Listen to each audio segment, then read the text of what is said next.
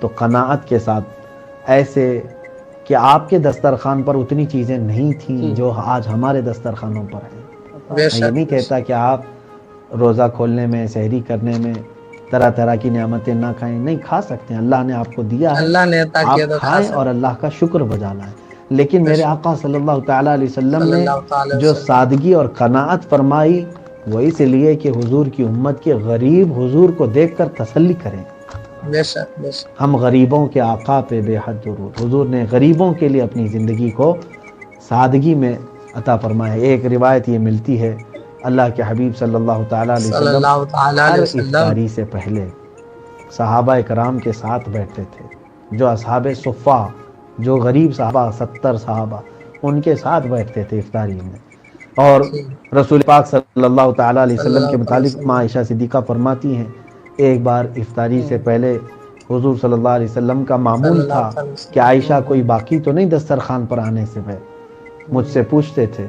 مجھے ایک بار حضور صلی اللہ علیہ وسلم نے پوچھا صلی اللہ تعالی تو میں نے وسلم۔ دیکھا تو کھڑکی سے مجھے نظر آیا جنت البقیع کی طرف غرقد کا درخت تھا، اس درخت کے نیچے کوئی مسافر بیٹھا ہوا ہے۔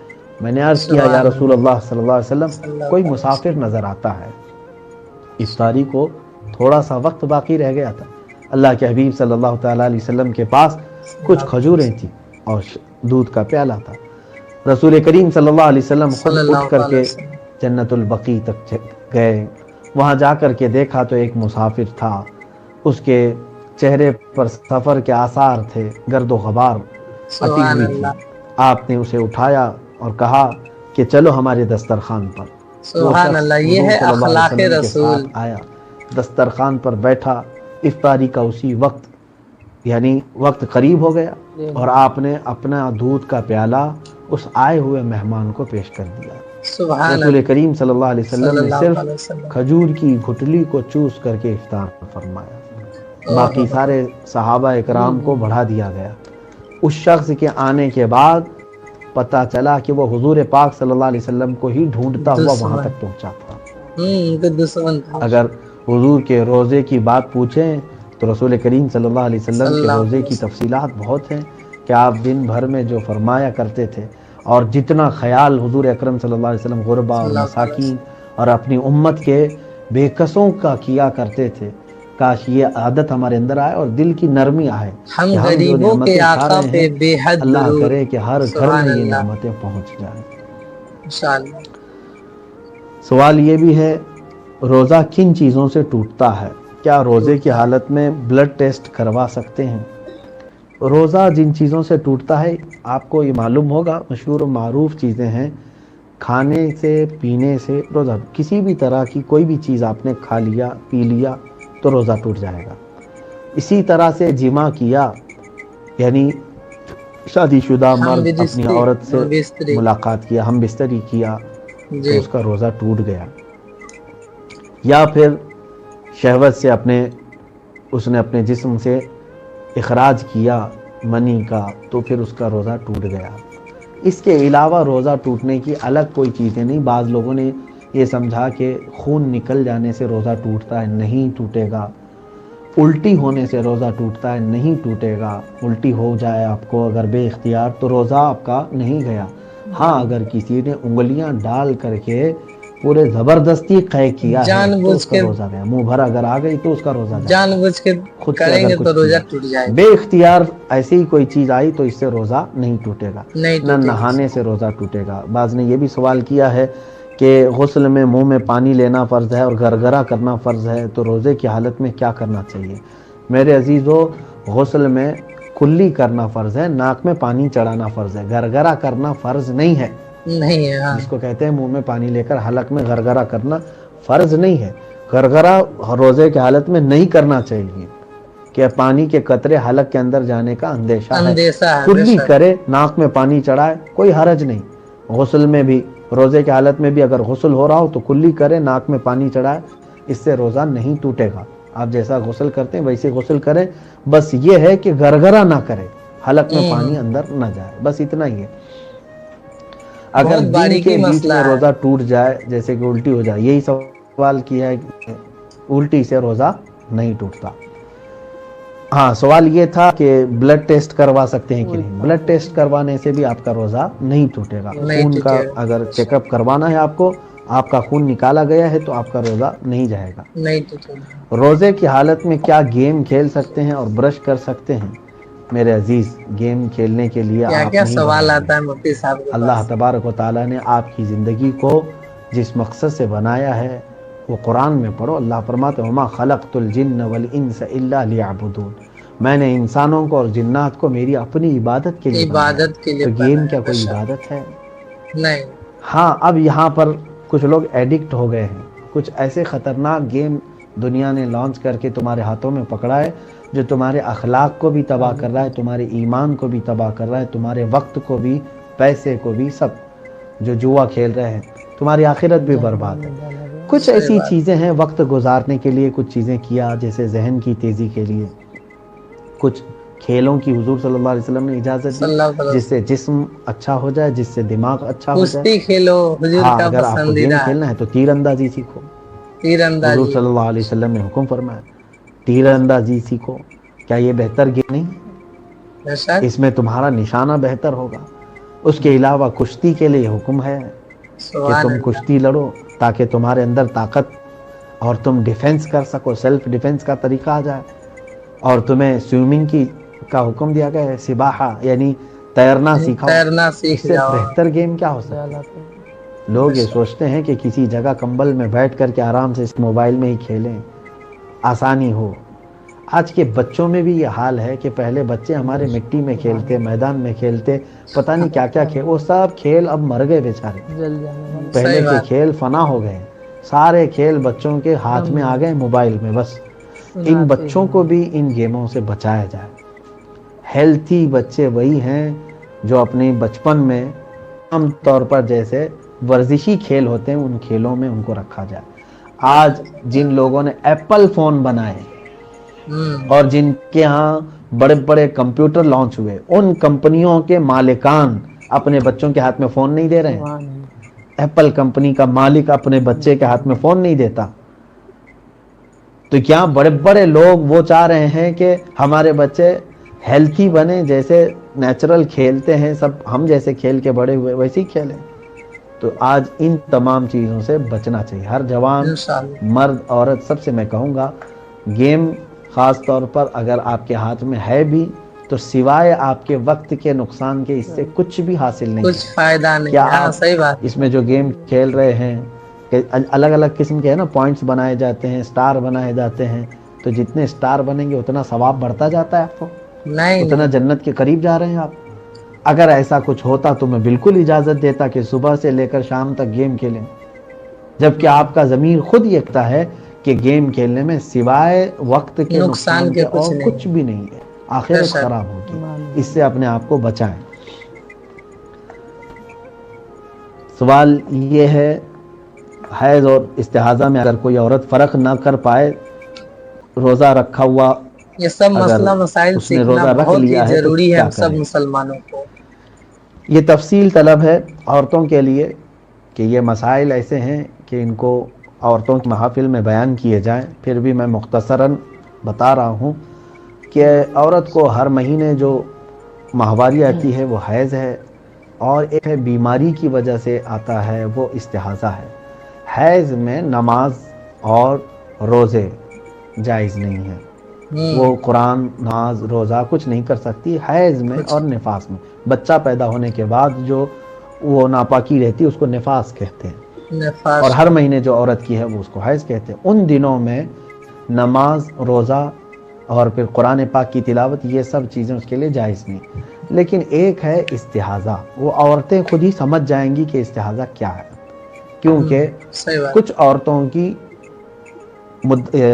ہر مہینے عادت ہوتی ہے کہ اتنے ہی دن آئے گا، اور جس عورت کو یہ عادت معلوم ہے اس سے زیادہ اگر آیا ہے تو اس کو کہتے ہیں استحاضہ۔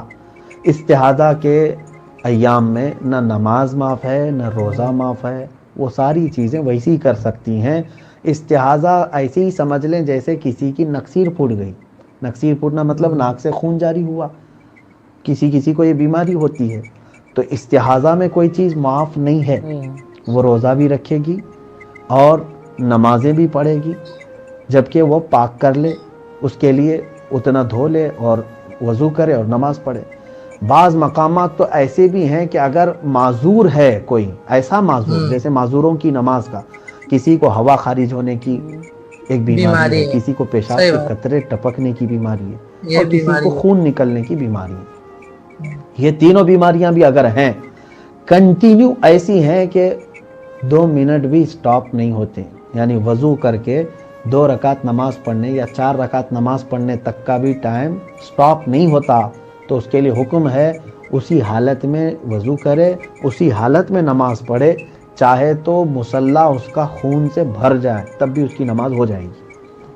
معذوروں کے لیے ہے. اسلام میں اتنا یا سہولیت پھر دیا گیا نماز کی حالت میں ہی اس کی ہوا خارج ہوتی رہ جائے تو بھی اس کی نماز ہو جائے گی. اس معذور کے لیے جس کو اتنا وقت بھی خالی نہیں مل پاتا کہ وہ 4 رکعت نماز ادا کر سکے، لیکن یہ ہے کہ ہر نماز کے لیے وہ نیا وضو کرے گا معذور. تو یہی حکم استحاضہ والوں کے لیے بھی ہے. عورتوں کو یہ خود اچھی طرح سے معلوم ہو جاتا ہے کہ اگر وقت سے زیادہ آیا ہے تو وہ استحاضہ ہے، اس میں وہ ان کے لیے روزے معاف نہیں ہیں، وہ روزے ضرور رکھیں گی. اللہ رب العزت کہنے سننے سے زیادہ ہمیں عمل کی توفیق عطا فرمائے. وآخر دعوانا الحمدللہ رب العالمین. السلام. وعلیکم السلام. سبحان اللہ، الحمدللہ. دوستوں اور بزرگوں، مفتی سلمان اجہری صاحب کا یہ بیان سن کر دل کو جو سکون ملا ہے اسے لفظوں میں بیان کرنا مشکل ہے. آج ہم نے اس ویڈیو میں سیکھا ہے کہ روزہ صرف بھوکا رہنے کا نام نہیں ہے، بلکہ یہ صبر اور سادگی اور دوسروں کا درد سمجھنے کا نام روزہ ہے. نبی صلی اللہ تعالی علیہ وسلم کی زندگی ہمارے لیے وہ چراغ ہے جو ہمیں اندھیروں سے نکال کر روشنی کی طرف لے جاتی ہے. مفتی صاحب نے جو مسائل بتائے ہیں، یہ امید ہے کہ آپ لوگوں کے دلوں کا جو شک ہے وہ دور ہو گئی ہوگی. اگر یہ ویڈیو آپ لوگوں کو اچھی لگی ہے تو ہمیں کمنٹ کر ضرور بتائیں کہ آپ کو اس ویڈیو سے کیا سیکھ ملا ہے. کیا آپ بھی اس رمضان اپنی افطار کو سادہ رکھنے کی کوشش کریں گے؟ ہمیں آپ کمنٹ کر ضرور بتائیں. اگر آپ ہمارے اس چینل ہندی قرآن بیان پر نئے ہیں تو اس چینل کو سبسکرائب ضرور کریں. اگر یہ ویڈیو آپ لوگوں کو پسند آئی ہے تو اس ویڈیو کو لائک کریں تاکہ اسی طرح کا دین کی بات آپ لوگوں تک پہنچتی رہے. اس ویڈیو کو صدقہ جاریہ سمجھ کر اپنے دوستوں اور اپنے احبابوں کو بھی شیئر کریں. دعا ہے کہ اللہ ہم سب کو سنت رسول صلی اللہ تعالی علیہ وسلم پر چلنے کی توفیق عطا فرمائے. تو ملتے ہیں اگلے ویڈیو میں، تب تک کے لیے السلام علیکم ورحمۃ اللہ وبرکاتہ.